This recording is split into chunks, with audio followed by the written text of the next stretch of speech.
আপনারা জানেন মূলত আজকে আমি তৃতীয়বার সাংসদ হিসেবে নির্বাচিত হওয়ার পর এই টার্মের প্রথম লোকসভার পর্যালোচনা বৈঠক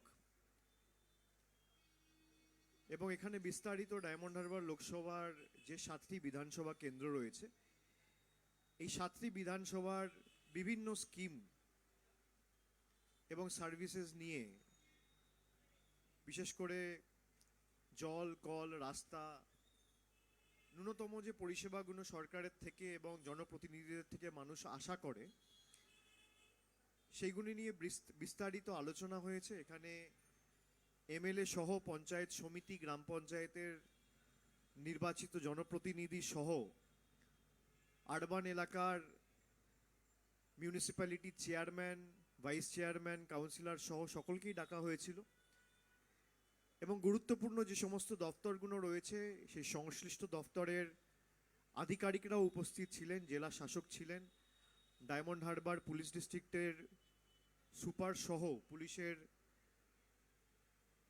প্রায় আইসি ওসি সহ additional SP deputy SP SDPO সহ সকলেই উপস্থিত ছিলেন। এখানে দুর্গাপুজোর প্রিপারেশন থেকে শুরু করে এলাকার সার্বিক উন্নয়ন নিয়ে বিস্তারিত আমরা প্রায় 3 ঘন্টা আলোচনা করেছি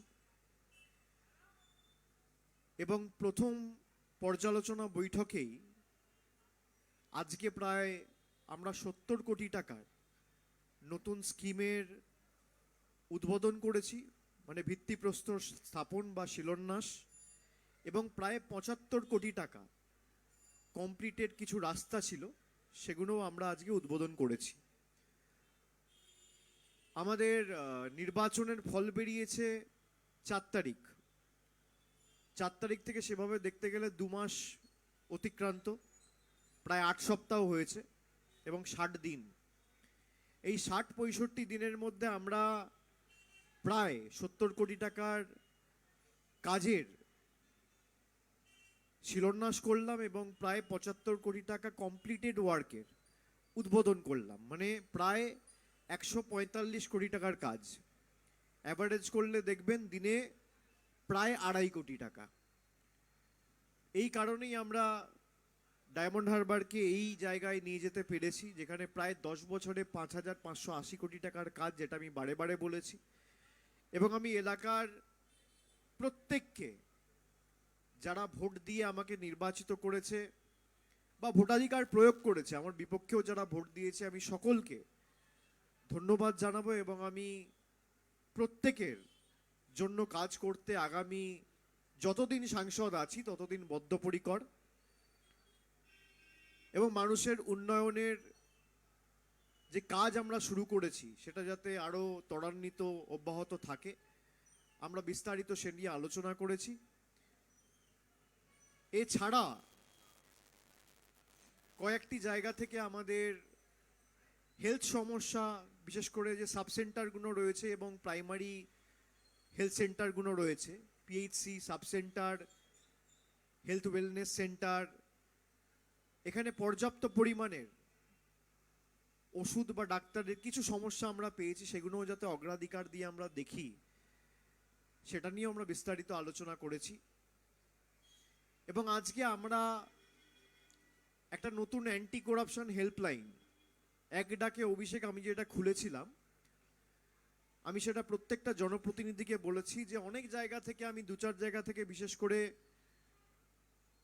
সাতগাছিয়ার কয়েকটা জায়গা, মহেশতলার কয়েকটা জায়গা থেকে আমি গত 2 মাসে 7-8টা কমপ্লেন পেয়েছি যে অনেক জায়গায় মানুষকে কয়েকটা জায়গায় কাজ করতে গিয়ে, বিশেষ করে যে এজেন্সিরা কাজ পায়, কিছু বাধার সম্মুখীন হতে হয় এবং পার্টির নাম করে অনেক সময় তাকে ভয় দেখানো, শাসানোর একটা প্রবণতা অনেক জায়গায় তৈরি হয়।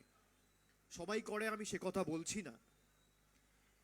এক ডাকে অভিষেকের যে নাম্বারটা রয়েছে 7877777877, এই নাম্বারের একটা হোয়াটসঅ্যাপ চ্যানেল আমরা করেছি।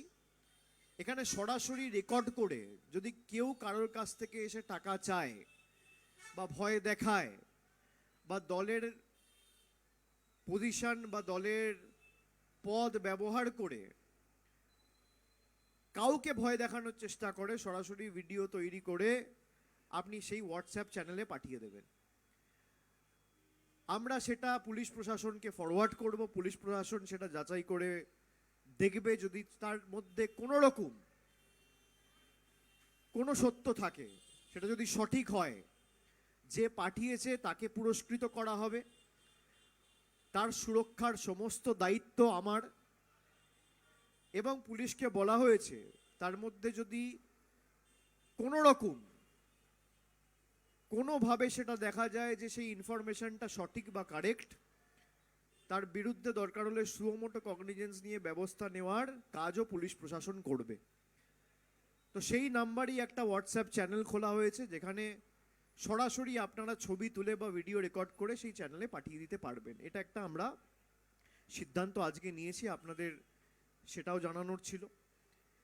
এছাড়া বাকি যে কাজগুলো চলছে, ওল্ড এজ পেনশন আপনারা জানেন আমরা ঘোষণা করেছিলাম গত বছর প্রায় ৭৫,০০০ নতুন লোকেদের আমরা, বিশেষ করে যাদের ৬০-এর ঊর্ধ্বে বয়স, সেই সমস্ত প্রবীণ নাগরিকদের আমরা ওল্ড এজ পেনশনের ব্যবস্থা করে দিয়েছিলাম।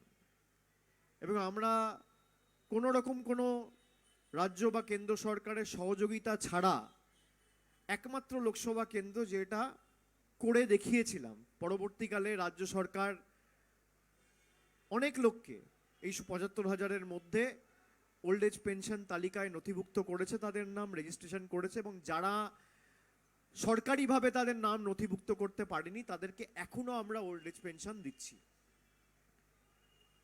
কোভিডের সময় আমরা যে কাজগুলো করেছিলাম আপনারা জানেন, দেখেছেন। এবং দুর্গাপুজো নিয়ে আমি আগের বছর একটা ঘোষণা করেছিলাম যে আপনারা, আমার মিটিং মিছিল যখনই কোনো কর্মসূচি হয় আপনারা সকলে থাকেন, আপনারা শুনেছেন যে আমি আগেরবার বলেছিলাম যে যখন দুর্গাপুজোয় আমরা বস্ত্র মানুষকে উপহার দিই এবং মানুষের জন্য সেই বস্ত্রগুলো আমরা বিভিন্ন জায়গায় বিভিন্ন ব্লকে পাঠাই, অনেক সময় সেগুলো দিতে গিয়ে একটা বিশৃঙ্খল পরিবেশ তৈরি হয়। কোথাও হয়তো ৫,০০০ শাড়ি দেওয়ার কথা, সেখানে ভিড় এত হয়ে গেছে যে ৫,০০০-এর শাড়ি নেওয়ার কথা যার, তারা তো এসছেই, সেখানে আরও অ্যাডিশনাল প্রায় ১০-১৫,০০০ লোক চলে এসছে। আমরা সে কারণে সিদ্ধান্ত নিয়েছিলাম যে বস্ত্র বিতরণ অনুষ্ঠান আমরা ২০২৪ থেকে আর করব না। বাড়িতে বাড়িতে গিয়ে আমাদের প্রতিনিধিরা বস্ত্র দিয়ে আসবে, যাতে সত্যিই কাপড়ের প্রয়োজন, পুজোয় নতুন কাপড় পরবে, বা কারোর একটা গেঞ্জির প্রয়োজন, কারোর একটা নতুন জামার প্রয়োজন, কারোর একটা নতুন শাড়ির প্রয়োজন, আমাদের কর্মীরা গিয়ে তাদের বাড়িতে তাদের হাতে দুর্গাপুজোর আগে, পুজোর প্রাক্কালে সেই উপহার তুলে দিয়ে আসবে। সেই সিদ্ধান্তটাও আমরা নিয়েছি।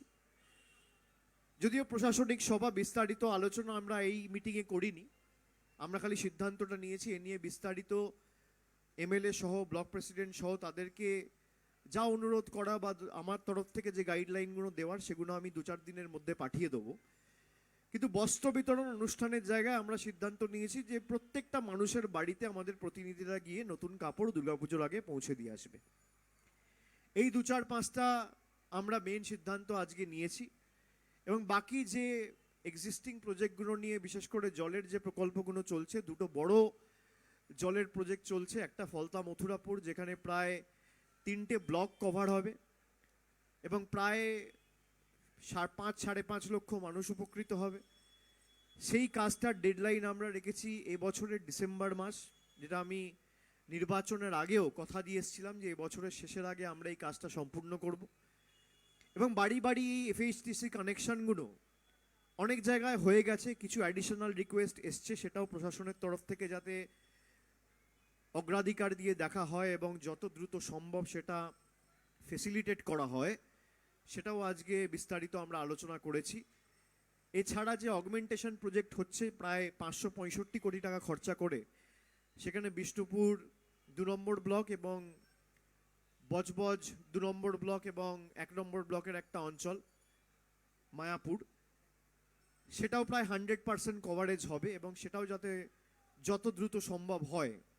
এছাড়াও বেশ কিছু বড় রাস্তা রয়েছে মহেশতলায়, ডায়মন্ড হারবারে, মেটিয়াবুরুজে, সেগুলো এক্সিস্টিং কাজ চলছে, সেগুলো যাতে পুজোর আগে আমরা কমপ্লিট করতে পারি। ঝড় জলের সময়, বৃষ্টির সময় এমনি কাজে একটু 1 মাস 2 মাস দেরি হয়, অনবরত অবিরাম বৃষ্টি পড়ছে বলে কাজে একটা শিথিলতা বা একটা বিলম্ব এমনিতেই আসে, কাজ হয় না। এবং বর্ষাকালে সারাদিন বৃষ্টি হলে এই পরিকাঠামোগত উন্নয়ন রিলেটেড যে কাজগুলো, বিশেষ করে বাড়ির ক্ষেত্রে বা রাস্তার ক্ষেত্রে একটা বাধাবিঘ্ন তৈরি হয়। তো এই রাস্তাগুলো, যে কাজগুলো হচ্ছে যাতে তাড়াতাড়ি হয়, সেটা নিয়েও আমরা আলোচনা করেছি এবং আশা করি যে এগুলো সবই এই বছরের শেষের আগে আমরা সম্পূর্ণ করতে পারবো। এটুকুই আমার বলার ছিল। বাকি যদি আপনাদের কারোর কোনো প্রশ্ন থাকে আপনারা করতে পারেন।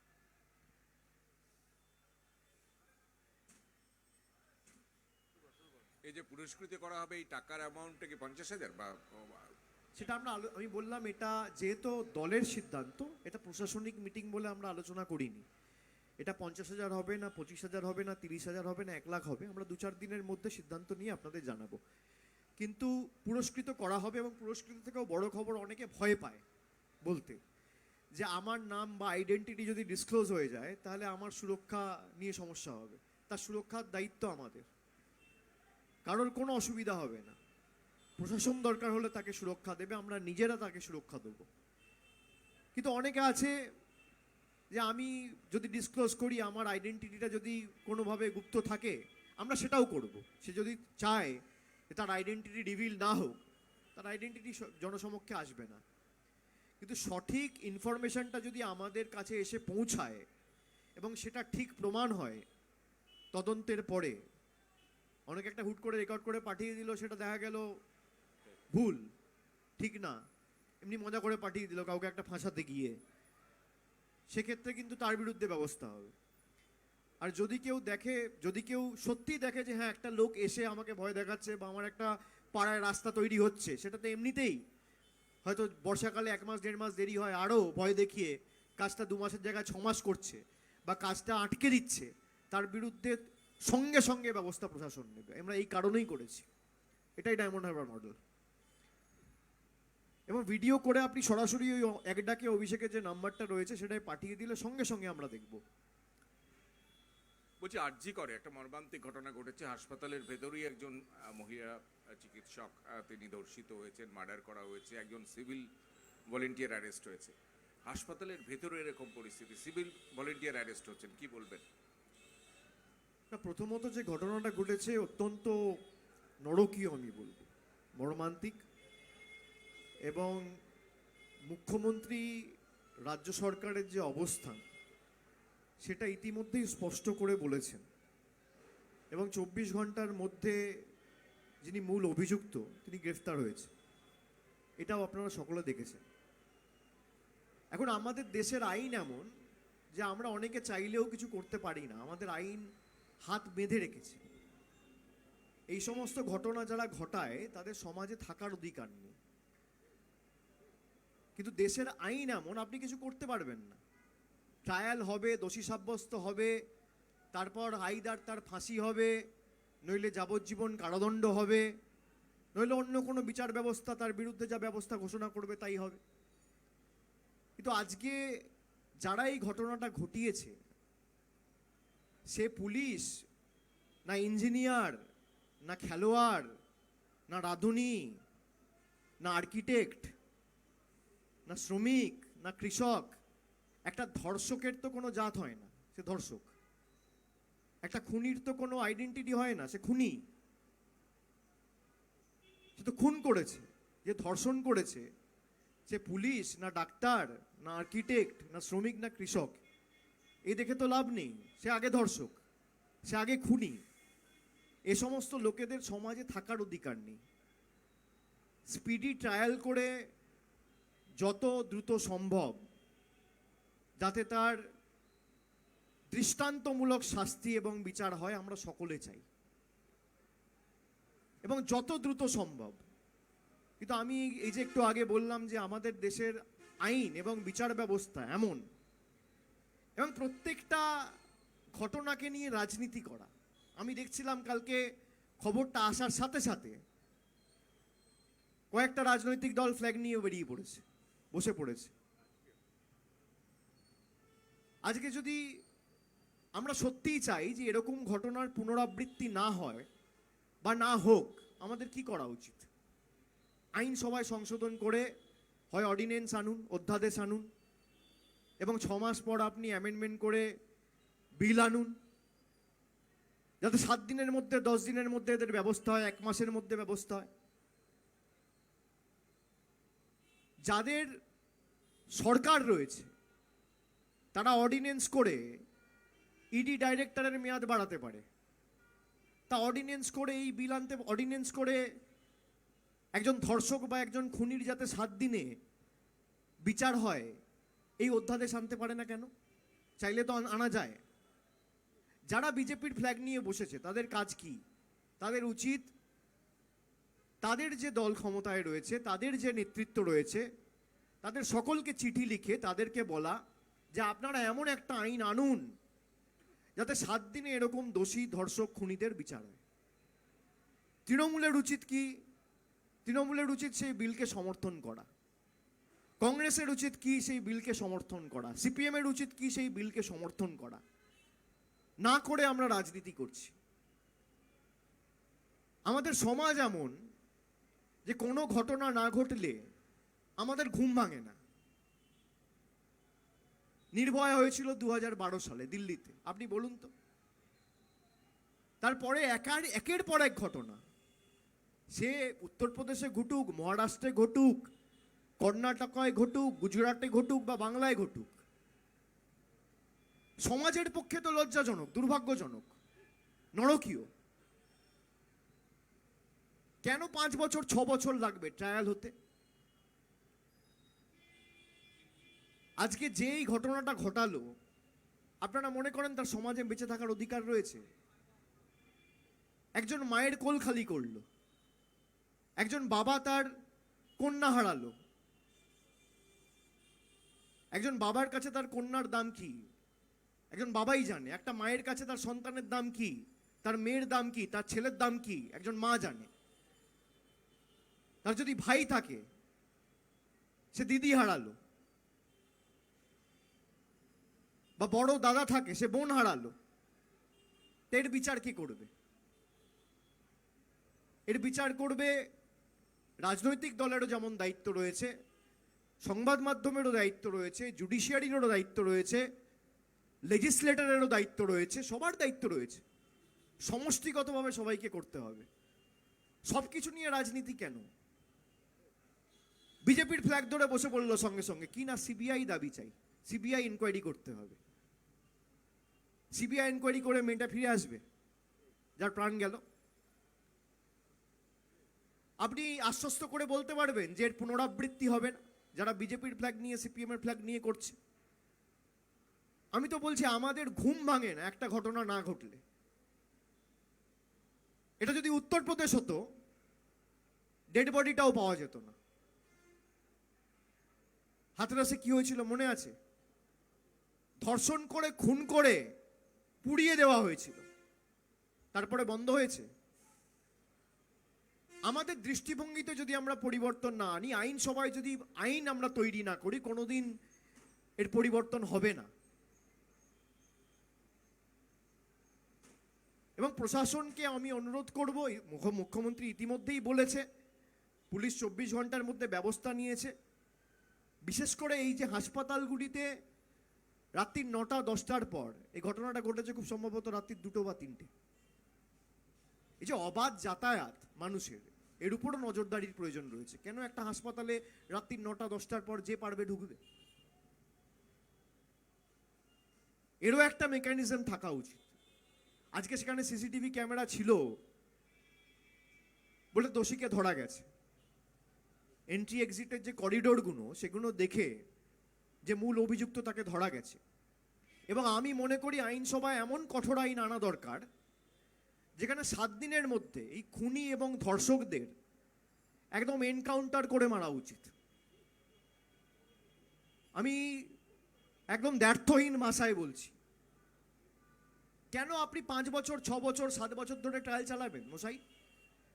একটা লোককে আন্ডার ট্রায়াল, একটা প্রিজনারকে আমি যদি 7 বছর জেলে রাখি, আমার রোজ যদি তাকে থাকাতে আর খাওয়াতে দিনে 200 টাকা খরচা হয়, তাহলে এক মাসে 6,000 টাকা খরচা হয়, এক বছরে 73,000 টাকা খরচা হয়।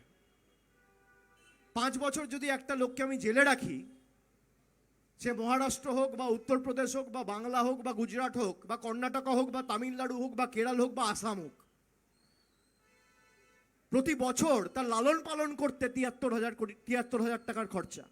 5 বছর সে যদি আন্ডার ট্রায়াল থাকে তাহলে 3.5 লাখ টাকা খরচা। 7 বছর থাকলে 5 লাখ টাকা খরচা। কেন 5 লাখ টাকায় 3টে গরিব মানুষের বাড়ি হবে? কেন তার বিরুদ্ধে ব্যবস্থা হবে না 7 দিনে? কেন্দ্র সরকার পারে না? যাদেরকে মানুষ ক্ষমতা দিয়েছে, ম্যান্ডেট দিয়েছে, তারা বিল আনতে পারে না? পারে। বিজেপি কি পারে? বিজেপি বিল আনতে পারে। তৃণমূল কি পারে? সেই বিলকে সমর্থন করে যাতে এই ঘটনার পুনরাবৃত্তি না হয় সেটা করতে পারে। এবং এমন বিল আনতে হবে যেখানে সার্কামস্ট্যান্সিয়াল এভিডেন্স আপনার এগেনস্টে, এমন না যে ট্রায়াল ছাড়া কোনো রকম কোনো এভিডেন্স ছাড়া আপনি 7 দিনে এনকাউন্টার করে বা একদম ফাঁসির মঞ্চে নিয়ে গিয়ে তাকে ফাঁসিতে ঝুলিয়ে দিলেন। সার্কামস্ট্যান্সিয়াল এভিডেন্স, পারিপার্শ্বিক প্রমাণ বা তথ্য যখন তার বিরুদ্ধে রয়েছে। আপনি ধরুন আজমাল কাসাব, ভাই ক্যামেরায় ক্যাপচার হয়েছে, ভিডিও রয়েছে যে গুলি চালাচ্ছে, তারপর 4 বছর ধরে তাকে খাইয়ে পরিয়ে রেখে তার উপর 5 লাখ 6 লাখ টাকা খরচা করে তাকে ফাঁসির মঞ্চে নিয়ে যাবেন কেন? এই 5 লাখ টাকায় দুটো গরিব মানুষের বাড়ি হতো। সিসিটিভিতে যদি কাউকে দেখা গেছে, তার মানে কি সার্কামস্ট্যান্সিয়াল এভিডেন্স তার এগেনস্টে। সে ঢুকেছে, তার গলায় হেডফোন ছিল, বেরিয়েছে, তার গলায় হেডফোন নেই। হেডফোনটা পিওর পাশ থেকে পাওয়া গেছে। পিও মানে প্লেস অফ অফেন্স। তার মানে কি সার্কামস্ট্যান্সিয়াল এভিডেন্স আপনার এগেনস্টে। এমন বিল আনা হোক যেখানে সার্কামস্ট্যান্সিয়াল এভিডেন্স যদি আপনার বিরুদ্ধে থাকে বা ক্যামেরায় সিসিটিভিতে আপনাকে দেখা যায় যে আপনি সরাসরি অভিযুক্ত, আপনি এই ক্রাইমটা করেছেন, কমিট করেছেন, তাহলে 7 দিনের মধ্যে আপনার বিচার হওয়া উচিত। এই সমাজে আপনার থাকার কোনো অধিকার নেই। ধরুন 5 বছর 7 বছর 10 বছর ধরে ট্রায়াল হয়ে হঠাৎ ট্রায়াল কোর্ট বলে দিল যে যাবজ্জীবন কারাদণ্ড। কি হলো বিলকিস বানুর ক্ষেত্রে? সব দোষী ছাড়া পেয়ে গেল, তারপর সুপ্রিম কোর্ট হস্তক্ষেপ করলো, আবার জেলে ঢুকেছে, এখনো বিচার হয়নি। কবে ঘটনা ঘটেছে? এর কোনো শেষ নেই। আমি বলছি একা এটা কেউ করতে পারবে না। যারা রাজনীতি করছে তারা এমনভাবে রাজনীতি করছে নিকৃষ্ট মানের। বিজেপির উচিত তাদের দলের নেতৃত্বকে লিখে তাদের সরকারকে বলা যে বিল আনুন। তৃণমূল, কংগ্রেস, সিপিএম যারা বিরোধী পক্ষে বসে আছে অপোজিশনে, তাদের উচিত সেই বিলকে সমর্থন করে এই দেশের কোনো প্রান্তে যাতে এই ঘটনার পুনরাবৃত্তি না হয় সেটা সুনিশ্চিত করা। কেন করবেন না? এটা তো আমাদের ব্যর্থতা, আমরা ফেল করেছি। একের পর এক ঘটনা হয়েছে, হাতরাস হয়েছে, নির্ভয়া হয়েছে, উন্নাও হয়েছে, তারপরেও দেশে চারিদিকে এই ঘটনা ঘটবে কেন? তার কারণ মানুষ জানে যে এর বিচার হতে হতে তো 5 বছর 6 বছর 7 বছর, আবার অনেক ক্ষেত্রে ছাড়াও পেয়ে যাব। এটা কেন হবে? তার কারণ দেশের আইন এমন।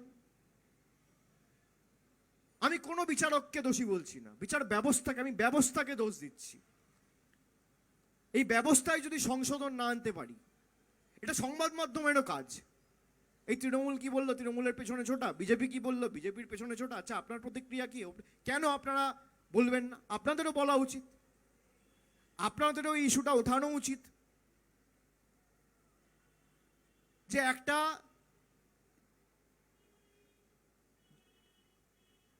কর্তব্যরত ডাক্তার, সে ডাক্তার হোক বা অন্য কেউ হোক, সে তো একটা মেয়ে, কারোর কন্যা, কারোর বোন, কারোর দিদি, কারোর পরিবারের সদস্য, কারোর বন্ধু, তার বিরুদ্ধে কেন হবে এটা? তার কারণ আমাদের আইন এমন। আপনি অর্ডিন্যান্স এনে দিল্লি সরকারের ক্ষমতা কুক্ষিগত করার জন্য পুরো ক্ষমতা যাতে কেন্দ্রীয় সরকারের হাতে চলে আসে, আনতে পারেন। আপনি কেন অর্ডিন্যান্স এনে এটার ব্যবস্থা করতে পারেন না যাতে এই ঘটনার পুনরাবৃত্তি না হয়? এই প্রশ্ন ওঠে না আপনাদের মনে? আমি তো বলছি, হয় যদি পারিপার্শ্বিক প্রমাণ তথ্য আপনার বিরুদ্ধে হয়, তাহলে হয় এনকাউন্টার করে মারা উচিত, নইলে ফাঁসির মঞ্চে নিয়ে গিয়ে ঝোলানো উচিত। এই সমস্ত লোকেদের সমাজে থাকার কোনো অধিকার নেই। দৃষ্টান্ত তবেই তো তৈরি হবে। মুখে বললে দৃষ্টান্তমূলক শাস্তি চাই, দৃষ্টান্তমূলক বিচার চাই, কোনোদিন হবে না।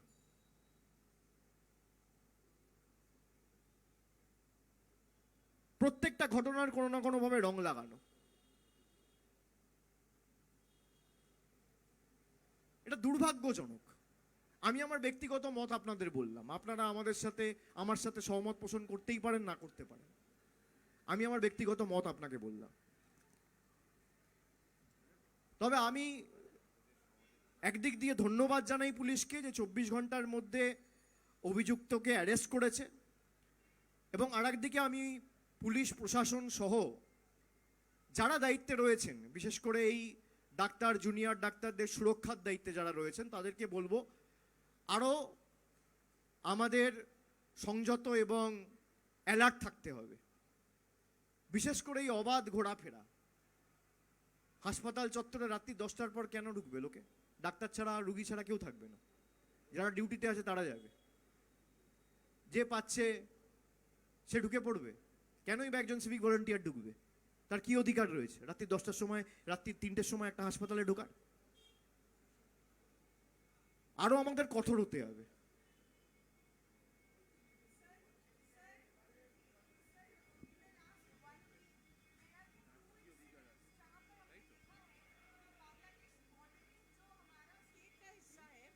First in Jalpaiguri and then in कुछ बिहार बहुत से जो हिंदूज परसिक्यूटेड है वो लोग हमारे बॉर्डर के पास आ चुके हैं। Do you think West Bengal is on the risk जहां पर एक मेजर इन्फ्लक्स हो सकता है या फिर एक स्पिलओवर हो सकता है? देखिए, West Bengal is at risk and West Bengal remains to be vulnerable because of the ongoing commotion in Bangladesh. But मुझे लगता है कि इसके ऊपर मेरा टिप्पणी करना बनता नहीं है, क्योंकि एक्सटर्नल अफेयर्स का मामला है और देश के जो केंद्र की सरकार है, ये उनका विषय है। उन्होंने एक कमेटी बनाया है और ये उनका मैंडेट बनता है कि इसको रोके और इसको ठीक तरीके से देखे। तो वो ऑलरेडी काम कर रहे हैं और इस पे मेरा टिप्पणी अलग से बनता नहीं है। If you could say the thing which has happened in RG Kor, you have been speaking in Bengali, whom do you hold responsible for this? And you spoke about a law. I hold each and every one of us responsible. I hold the perception responsible. I hold the media responsible, the legislator responsible, the political parties responsible, the judicial system responsible. Just because of the judicial system, just because of the media, and just because of how we look down upon things, these incidents are happening time and again. If we are to put an end to this, we need to bring a bill. If we need to set an example and make sure this kind of incidents and unfortunate tragedies are not repeated in the future, we have to lead by example and make sure we are able to bring in an ordinance or a bill where if any circumstantial evidence is found against you, then you will be either taken to the gallows or should be encountered in 7 days, because people committing such kind of heinous crime and offense doesn't deserve to stay in our society. It's as simple as that, period.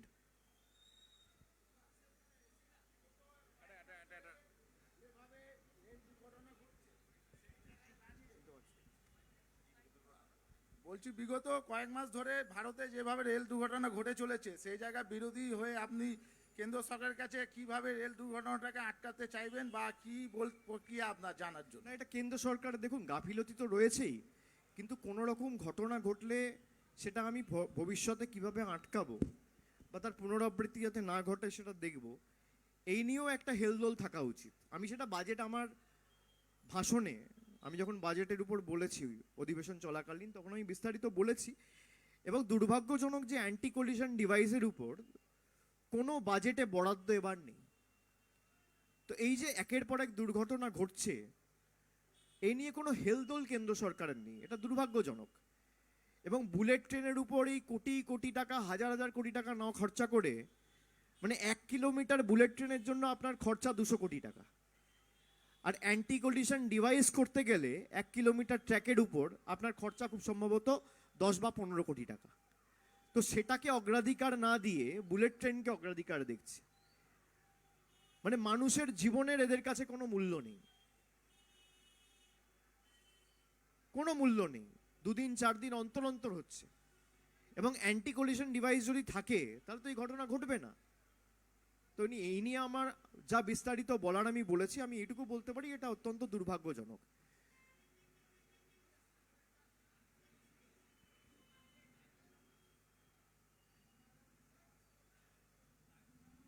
রয়েছে diamond Harbour লোকসভার অন্যান্য পুরসভা যেগুলো রয়েছে সেগুলোতে solid and West ম্যানেজমেন্টের যে প্রকল্পের কাজ সেগুলো হচ্ছে, কিন্তু পূজালি পৌরসভায় দেখা যাচ্ছে গত 3 বছর ধরে মাত্র 2টি ওয়ার্ডে সেই কাজ হচ্ছে, এবং যে জায়গায়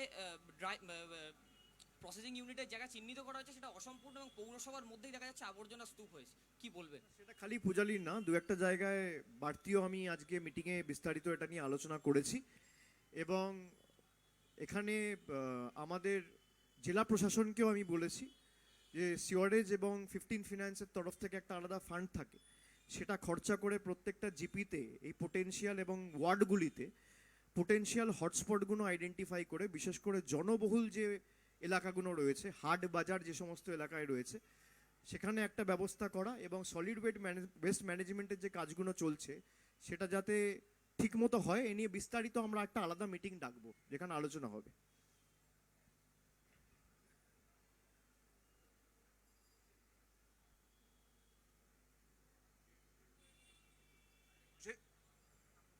হ্যালো হ্যালো 21শে জুলাই মঞ্চে বলেছিলেন 2 মাস সময়সীমা দিয়ে, এবং তারপর আপনারা শোনা যাচ্ছে একটা ময়না তদন্ত করছেন দলে। কি নিয়ে?